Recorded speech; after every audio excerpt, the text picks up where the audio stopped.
Hey guys!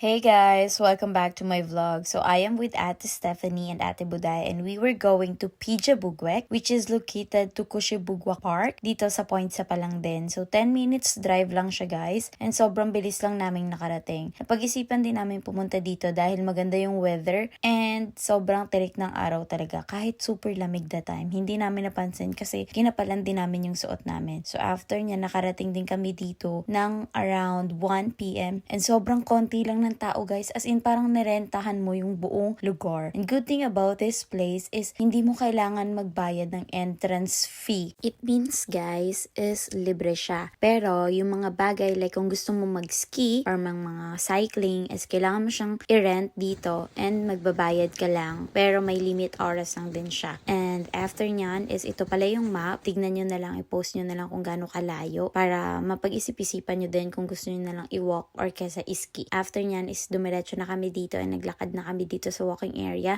And also, you can bring your own things. Like kami, nagdala kami ng sarili naming sled. Iba, nakita namin may dalang sariling ski things and yung iba may sariling bike. So, baka nagtataka kayo kaya wala masyadong tao kasi weekdays din kami talaga pumunta. And super lapit lang talaga to sa bahay namin kaya anytime pwede kami pumunta dito. So, seasonal job din kami kaya free kami ng 6 months. O, diba? Gusto mo yun? Marami din talagang park dito sa Canada guys and gusto kong ipakita sa inyo kung gaano ka mesmerizing and ka peaceful yung lugar dito, walang marites.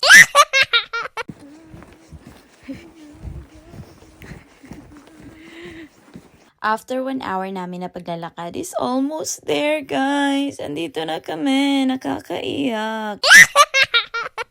Ito na nga guys, andito na tayo and ito pala yung house na pinupuntahan kapag sobrang malamig na, so dyan nag-i-stay. After nun, ito yung padulasan guys, ang pinakahihintay ng bawat isa. Ito talaga yung pinunta dito, yung slide. Wow!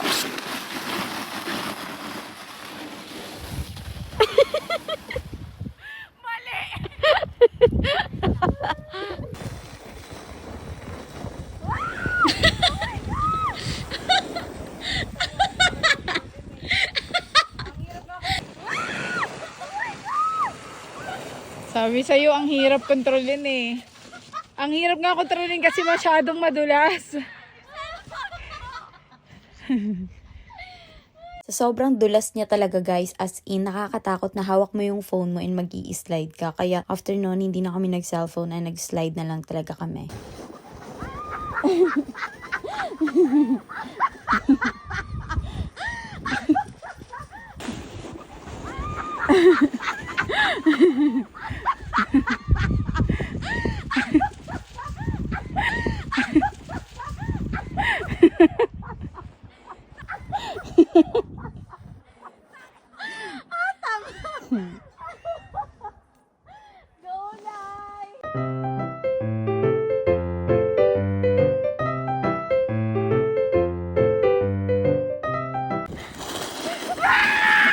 Kontrolin mo ng paa mo!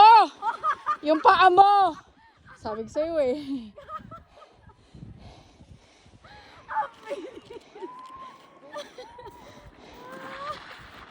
Doon din siya tumama. Funny. Ang hirap. Ayun no? Oo, diba? Whee! O, diba?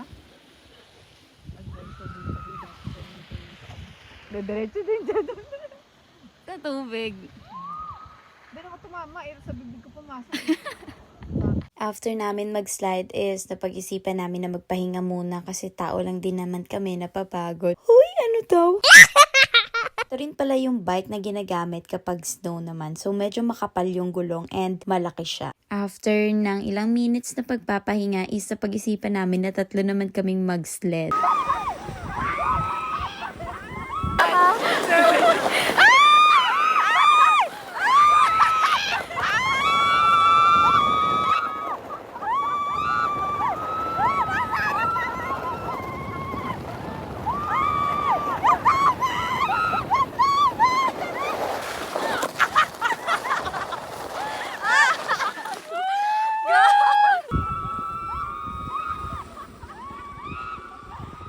Sobrang nakakapagod lang talaga yung pag-akyat guys, pero worth it pa rin naman yung pag-slide kasi nakakatuwa talaga siya. Ate, ba tayo naman sa unahan?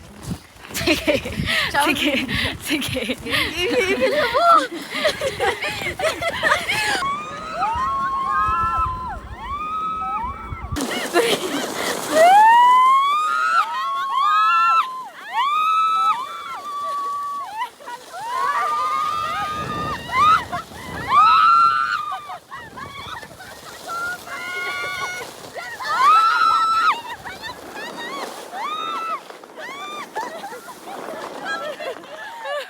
Naloka kami guys kasi hindi namin in-expect na may bukana pala dito. Ala lang namin nung una na ihi kami. Yung pala may tubig na pala, sobrang basang-basa talaga yung pants namin, nakakaloka. Pero mas naloka ako dito sa ate ko na twerk ng twerk, hindi naman si Miley Cyrus ate. Twerking like Miley. Pa talaga tumigil at nag-igiling-giling mo pa siya. Giling-giling, giling-giling, giling nyo na matunaw ang taba. Akala ko may binabalak yung ate kong kukuha siya ng snow, tapos ibabato niya sa akin, tapos tumalon pala siya. Ate, hindi ko in-expect yun, nakakaloka. After ng bordagulan moments is pumunta na kami dito guys sa loob. And dito pala kami pumupunta kapag sobrang nilalamig na kami. Pupunta ka lang dun sa chimney. And ito nga pala yung mga ginagamit sa pag-sled. Meron pala dito hindi namin alam. So kung wala kayong sled sa bahay, pwedeng pumunta kayo dito and hiramin nyo na lang yun. Then ibalik nyo na lang after. After nun, ito yung mga kahoy na nilalagay dun sa chimney. And yun yung mga jaryo na pag nagsindi ka. And ang galing talaga guys kasi nandito na lahat ng kailangan mo. Magdadala ka lang talaga ng food and pwede kayong kumain dito or picnic. Good din siya sa family and bonding talaga. Pwede rin siya sa mga bata. Tapon na lang din natin ng maayos yung mga basura natin sa basurahan para ma-maintain natin yung cleanliness ng park. And hindi tayo magbabayad ng kahit anong entrance para maglinis lang ng lugar na to. So, dito kami nagtatayo ng building. Charot. Diyan kami natayo guys and nagpapainit and basta yung mga gloves namin kaya pinapatong din nila doon para matuyo siya. Huwag kayo malito guys, walang baka dito, sila lang yan. 1, 2, 3, go! Di ba ganun yung vlog? Abangan mo nasa video to. Video tayo mo,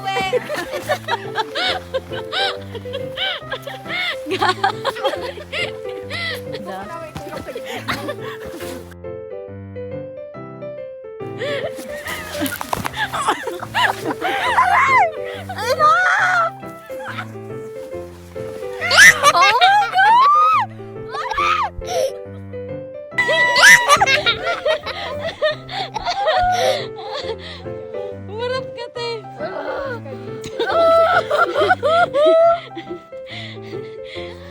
I don't like this anymore. I wanna go home. Yak, tulad-tulad. Walang kapatid. Walang kapatid.